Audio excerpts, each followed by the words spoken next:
নমস্কার, আমি মানসী। ইনফর্ম দুর্গাপুরের পডকাস্ট চ্যানেলে আপনাদের সকলকে স্বাগত জানাই। আজকে আমাদের সঙ্গে উপস্থিত আছেন একজন অত্যন্ত সম্মানীয় ব্যক্তিত্ব, যিনি হলেন international equitable human rights social কাউন্সিলের ইন্টারন্যাশনাল চেয়ারম্যান। চলুন ওনার মুখ থেকে আমরা কিছু শুনিনি ওনার কিছু বক্তব্য। নমস্কার। অ্যাকচুয়ালি আমি দেখুন শুধু একটা ফিল্ডে কাজ করছি না, অনেকগুলো ফিল্ডে কাজ করছি। আমি international equitable human rights social কাউন্সিলের ইন্টারন্যাশনাল চেয়ারম্যান, ইন্টারন্যাশনাল মিডিয়া ফোরামের চেয়ারম্যান ইন্ডিয়া, অ্যান্ড আমি একজন সাংবাদিক। আমার মিডিয়া হাউস আছে। 3-4টা ফিল্ডে কাজ করতে হয়। আমি অভিনয়ও করি। আমার একটা মিডিয়া হাউস আছে। অনেকগুলো ছবি করেছি, বাংলা ছবি আমার রিলিজ হয়েছে, হিন্দি ছবি আসছে। আমি অ্যাজ অ্যান অ্যাক্টর কাজ করছি রেগুলার।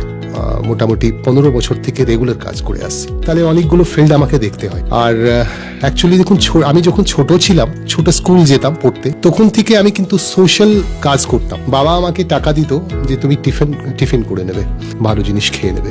তখন আমি টিফিন না করে আমি দেখতাম আমার আশেপাশে যারা গরিব ছাত্রছাত্রীরা যারা ছিল, তাদের কাছে দেখতাম যে ওরা টিফিন নিয়ে আসেনি, ওদের কাছে টিফিন নেই, কি করবে ওরা? তখন আমি ওদেরকে হেল্প করে দিতাম। আশেপাশে স্কুলের বাইরে গিয়ে দেখতাম যারা বসে আছে, ভিক্ষা চাইছে, তাদেরকে আমি হেল্প করে দিতাম। তখন থেকে আমি কিন্তু সোশ্যাল কাজ করছি। তখন থেকে যখন স্কুলে ছিলাম, তখন স্টুডেন্ট ছিলাম, তখন থেকে কিন্তু আমি রেগুলার করে আসছি। অ্যাজ এন সোশ্যাল অ্যাক্টিভিস্ট আমি ছোট ছোট কাজ করতাম। আর তারপরে আস্তে আস্তে করে আমি যখন কলেজে গেলাম, তখনও আমি কিন্তু সোশ্যাল অ্যাক্টিভিস্ট হিসাবে কাজ করতাম। তারপরে আমি একটা organisation, international equitable human rights social council, দিল্লিতে ছিলাম। ওখানে আমি একটা সুযোগ পেলাম। অ্যাকচুয়ালি সেন্ট্রাল মিনিস্টার যিনি ছিলেন, উনি বললেন যে তুমি একটু চেয়ারম্যানশিপটা দেখো। তখন কিন্তু আমি স্টার্ট করলাম, আমি রেসপন্সিবিলিটিটা নিলাম। তখন থেকে কাজ করছি। আর আমরা মানুষকে অ্যাওয়্যার করছি, মানুষকে জাগরুক করছি। এখনো কিন্তু 75% মানুষ জানে না হোয়াট ইজ হিউম্যান রাইটস, মানব অধিকার জানে না। আমি জাস্ট এই দুর্গাপুরে ছিলাম, দুর্গাপুরে একটা প্রোগ্রাম ছিল কনজিউমার রাইটস নিয়ে। আমার এম হচ্ছে ম্যাক্সিমাম মানুষকে কিন্তু অ্যাওয়্যার করা, মানুষকে বোঝাচ্ছে। আমাদের টিম সব জায়গায় যাচ্ছে, আমরা অল ওয়ার্ল্ড কাজ করছি। আমাদের নেপালে আমাদের টিম আছে, মরিশাসে আমাদের টিম আছে, তারা কিন্তু রেগুলার কাজ করছে। ওরা যাচ্ছে স্কুল কলেজ লেভেলে, তারা গিয়ে তারা কাজ করছে। আর আমাদের সংগঠনটা 21,000 মেম্বার অলরেডি কমপ্লিট করলাম। আমরা পুজোর টাইমে আমরা এনজয় করি মা বাবার সাথে, কিন্তু আশেপাশে আমরা দেখি না। যারা আমাদের আশেপাশে স্লাম এরিয়াতে যারা থাকে, তাদের বাড়িতে কিন্তু কিছুই নেই। তাদের জন্য যদি আমরা করতে পারি, বড় কোনো সোশ্যাল কাজ করতে আমি বলি না। আমি একটা মেসেজ দিই সবাইকে যে আপনারা কিন্তু যে কোনো ফেস্টিভ্যাল হোক না কেন, আশেপাশে কিন্তু আপনারা দেখে নেবেন, যারা নিডি পিপল, তাদেরকে একটু হেল্প করবেন। অবশ্যই স্যার, আপনার কথা শুনে মনে হচ্ছে যে খুব তাড়াতাড়ি 25,000 মেম্বারশিপ আপনাদের কমপ্লিট হবে। তো আমার মনে একটা প্রশ্ন আছে যে আপনি এত ফিল্ডে কিভাবে কাজ করেন? টাইম ম্যানেজমেন্ট খুবই ইম্পর্টেন্ট। আপনি টাইমটাকে ঠিক করুন, কবে কি কাজ, কোন কাজটা করবেন। আমি কিন্তু দেখুন অনেকগুলো সিনেমাও করেছি। এবার 16 এটা রিলিজ হলো, এটা ফিচার মুভি, আপনারা গুগলে গিয়েও দেখতে পারেন। আমার প্রথম ছবি ছিল বাংলা, ছদ্মবেশী, এটা ইন্টারন্যাশনাল অ্যাওয়ার্ড পেয়েছে। আমার সাথে কয়েকটা ভালো আর্টিস্ট ছিলেন আর কি টলিউডের।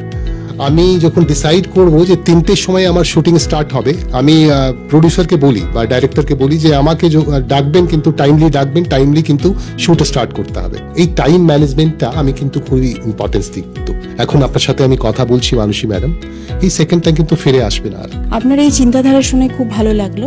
আমাদের মতন যে সাংবাদিকরা আছেন, যারা সমস্যার সম্মুখীন হবেন বা হচ্ছেন, তাদের বিষয়ে আপনি কি বলতে চান? দেখুন, আমি যখন ছোট ছিলাম, তো আমি ভেবে রেখেছিলাম আমি IAS IPS হব না, আমি সাংবাদিক হব। তখন ছোট যখন ছিলাম, তখন থেকে আমি খুবই ইমপ্রেস ছিলাম। সাংবাদিকদেরকে দেখতাম টিভির পর্দায়, তারা কাজ করছে, প্রশ্ন করছে, মহিলা সাংবাদিকদেরকে দেখতাম, আমি খুবই ইমপ্রেস ছিলাম। আমি বললাম না, আমি সাংবাদিক হব। আর তারপরে আমি মাস কমিউনিকেশন করলাম দিল্লি থেকে। মিডিয়ার উপরে একটা ভরসা আছে যে মিডিয়া আমাদের হেল্প করলে কিন্তু আমাদের কাজটা হবে। তাহলে এটা খুবই ইম্পর্টেন্ট পয়েন্ট। এখনো 4th স্টেটাসে আমরা আছি।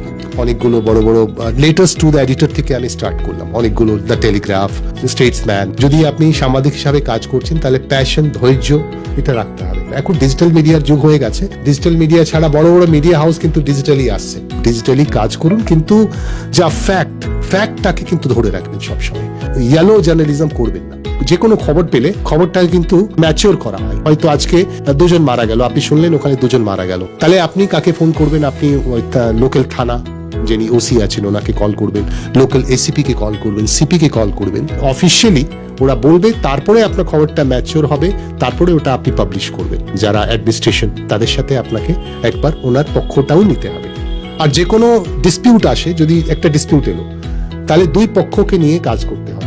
আপনি এক্ষুনি বললেন যে সমস্ত মেন স্ট্রিম মিডিয়া চ্যানেলকে ডিজিটাল প্ল্যাটফর্মে আসতে হচ্ছে, কিন্তু দেখা যাচ্ছে যে প্রত্যক্ষ বা পরোক্ষভাবে কিছু নিউজ চ্যানেলকে স্পেসিফিক নিউজ করার জন্য কিছু সমস্যার সম্মুখীন হতে হচ্ছে। তো সেই সম্পর্কে বলতে চান যে কিভাবে ওভারকাম করা হবে এই সমস্যা থেকে? দেখুন মানসী ম্যাডাম, অ্যাকচুয়ালি এখন থেকে আপনি 20 বছর আগে চলে যান, তখন ট্রেডিশনাল মিডিয়া ছিল, ডিজিটাল মিডিয়া ছিল না।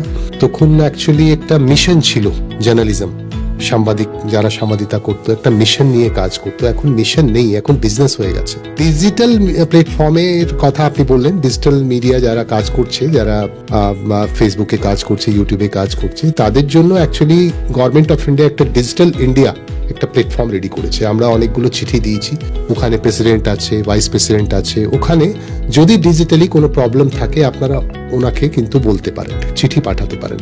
আগে এখানে ইনফরমেশন ডিপার্টমেন্ট, আমাদের ওয়েস্ট বেঙ্গলের তথ্য সংস্কৃতি বিভাগ বলতো না ডিজিটাল মিডিয়াদেরকে আমরা ভ্যালু দেবো না।